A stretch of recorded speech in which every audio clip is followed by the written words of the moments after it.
Hello good hearts and godsends, our featured font for today is another tall and slim font named BEBAS NEUE. You can find this font in our latest ebook, Canva Fontshord.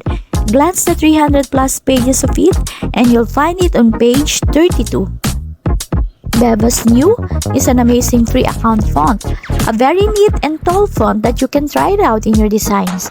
Here are the sample designs I created to inspire your creativity. If you want to have a copy of our latest ebook with 5,800 plus fonts, listed in 300 plus pages, wherein we put a star on the pro account fonts for easy to identify, check and click the link in the description below to get your copy. Enjoy designing with the marvelous fonts inside Canva Fontshord. This is Godsend BA Pinky, thanking you for watching this and see you again next time for more featured fonts.